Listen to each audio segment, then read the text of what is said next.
Vous êtes de plus en plus nombreux à nous suivre et à participer à l'évolution de la chaîne Afrique N24, et sincèrement nous tenions à vous en remercier.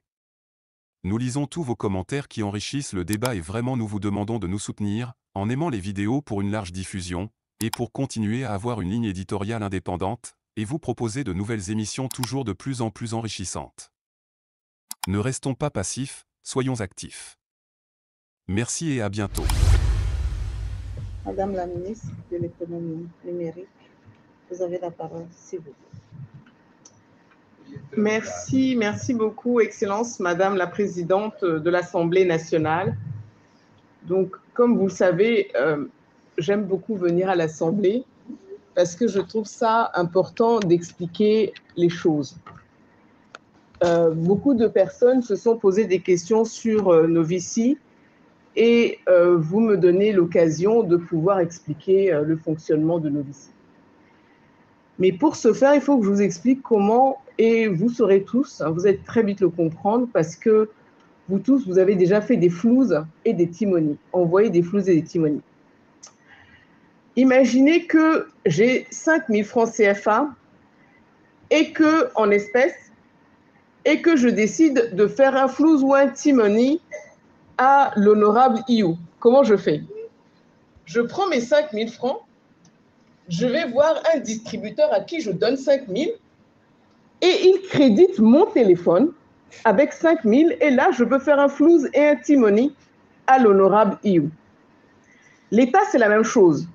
Si l'État doit vous faire un flouze ou un timoni, l'État togolais va aller virer de l'argent de son compte bancaire au compte bancaire de Move et de Togocel qui vont changer cet argent, on appelle ça convertir la monnaie fiduciaire en monnaie électronique, qui vont changer cet argent pour le mettre dans le porte-monnaie électronique, le porte-monnaie flouze, le porte-monnaie timoni de l'État.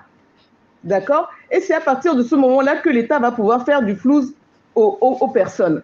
Mais l'argent reste dans le porte-monnaie de l'État, comme vous-même, lorsque vous allez donner les 5 000 francs pour qu'on crédite votre téléphone, cet argent-là, c'est votre argent à vous. Ce n'est pas l'argent de la personne à qui vous avez donné l'espèce pour qu'on puisse vous le mettre dans le téléphone. Ces 5 000 francs, ça devient votre argent, c'est la même chose. D'accord? Ça, c'est la première chose. La seconde chose, et je pense que mes collègues l'ont dit avec beaucoup de justesse, il faut se placer en mars 2020, en avril 2020. Lorsque le 5-6 mars, je ne sais plus, on a eu le premier cas Covid, le chef de l'État a rassemblé l'ensemble des ministres et ça a été comme un choc. Je pense qu'on aurait été autant choqués si on nous avait annoncé qu'il y avait une bombe, si on avait été attaqué. C'était vraiment, on l'a vécu comme une attaque. Et on regardait la télé à l'époque, et à l'époque, ce qu'on voyait partout dans le monde, c'était ce que la Chine avait fait, c'était ce que l'Italie, si vous vous souvenez, faisait, c'est qu'on avait les gouvernements mettaient en place des politiques de restriction de la mobilité. Restez chez vous, ne sortez pas. Mais sur un continent où les individus ont besoin de sortir tous les jours pour gagner leur vie, si vous dites à quelqu'un qui a besoin d'aller vendre sa pâte tous les jours pour survivre, vous lui dites restez à la maison, ça veut dire que vous le condamnez à mort. Donc, il est très vite apparu important de soutenir financièrement ces personnes. En avril 2020, en mars 2020, en avril 2020, on ne savait pas si on pouvait être contaminé par les billets. On ne savait rien sur la maladie. Et on avait aussi peur que si jamais on allait distribuer des billets aux individus, on avait peur de contaminer nous-mêmes. Tu viens donner quelque chose à quelqu'un, tu contamines cette personne. Ça, c'était la première chose.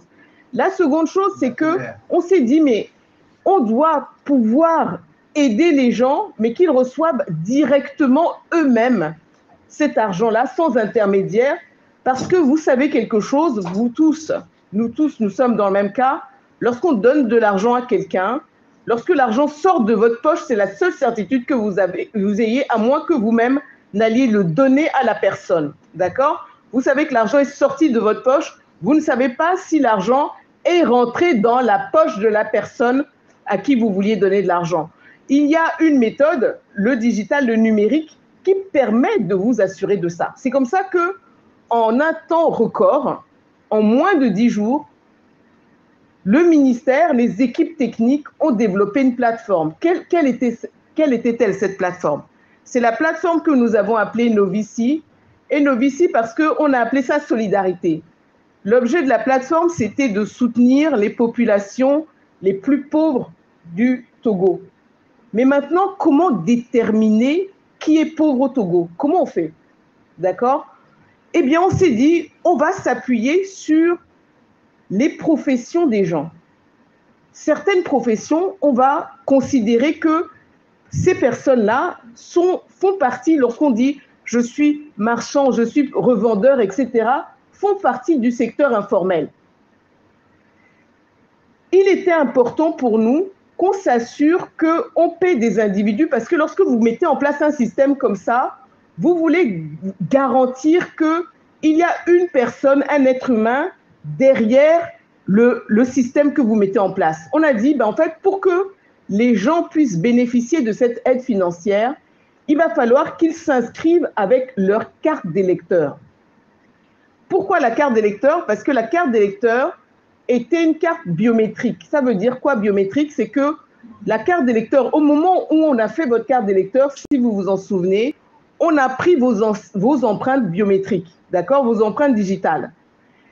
Il n'y a pas deux personnes au monde qui aient la même empreinte digitale. Ça veut dire que si on utilise la carte d'électeur, on s'assure par là, en fait, en utilisant la carte d'électeur, de l'unicité de la personne qui s'inscrit. D'accord? Et c'était ça qui était important. Donc, on a créé un système qui permettait aux personnes de s'inscrire par un numéro court, étoile 855 dièse, sur une plateforme. Pourquoi un numéro court?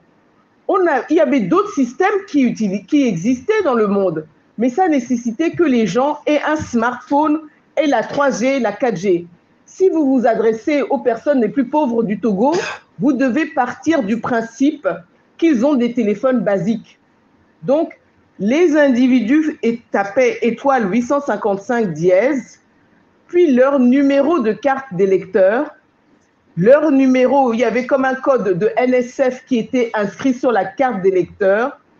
Et lorsque vous faisiez partie des personnes éligibles, c'est-à-dire, ça veut dire quoi éligible? L'éligibilité, c'était sur la base de la profession, puisqu'on avait sélectionné des professions éligibles, du lieu de vie.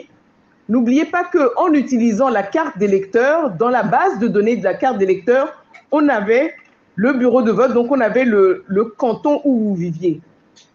Et on avait décidé, parce qu'on n'a pas d'argent, on n'a pas des millions et des milliards et des milliards. On a dit, bon, on va soutenir les personnes qui habitent dans les zones où on va mettre en œuvre les politiques de restriction de mobilité. Si vous êtes dans une région qui ne souffre pas de ces politiques, vous ne pouvez pas bénéficier de Novici. C'était comme ça que nous avons mis en place Novici. D'accord? Donc, vous faisiez étoile 855 dièse, vous mettiez votre numéro de carte d'électeur, votre code de NSF, et si la plateforme jugeait que vous étiez éligible, en moins de 2 minutes, vous receviez un SMS et c'était de l'argent.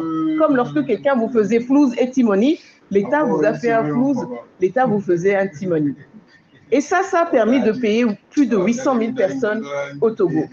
Et nous avons été loués parce que pour l'efficacité de la plateforme, c'était la première fois, il y a combien, ce n'est même pas qu'une question togolaise, combien de fois l'État vous promet de l'argent et vous l'attendez pendant des mois?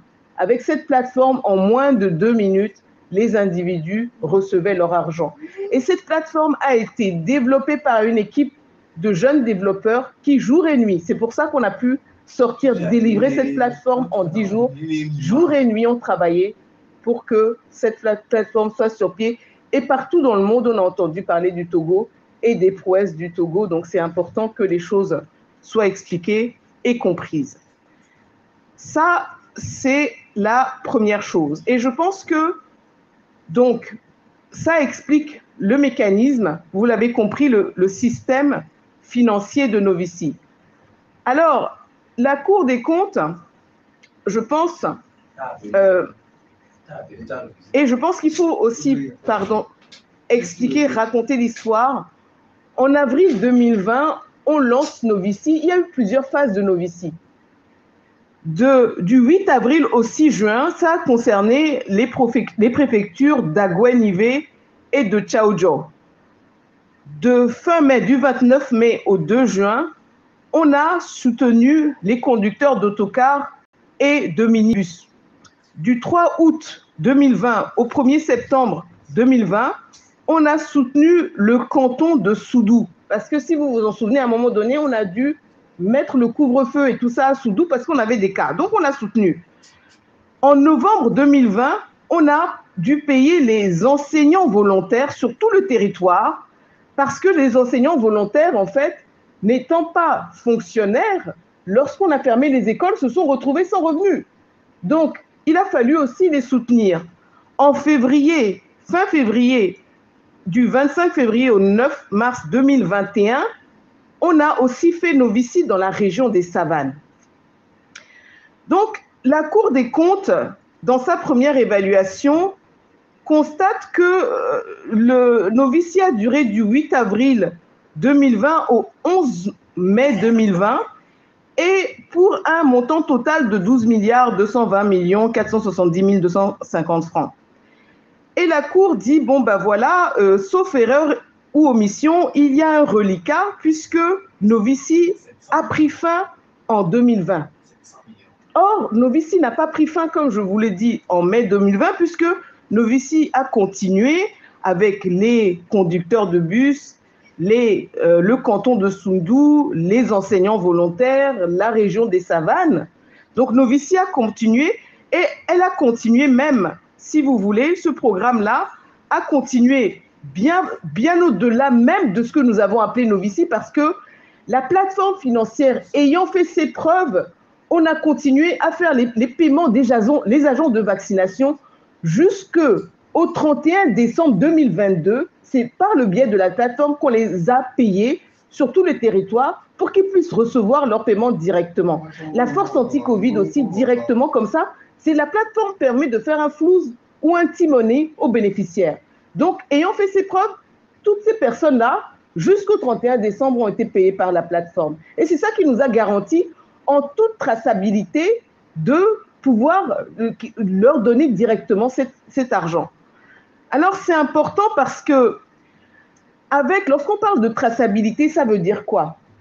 Ça veut dire que l'État, le ministère de l'économie numérique, le Trésor public, a la liste de tous les bénéficiaires. Ça veut dire qu'il y a la liste avec, qu'est-ce qu'on dit, la liste d'un bénéficiaire? Ça veut dire son nom, son prénom, son numéro de téléphone, sa date de naissance, le canton où il vit, la préfecture, le jour où il s'est inscrit sur la plateforme Novici, le jour et l'heure, la date à laquelle il s'est inscrit sur la plateforme Novici, le jour, l'heure, la date à laquelle il a reçu son premier paiement, le montant de paiement, d'accord, combien il a reçu ce jour-là, combien de tranches a été versé.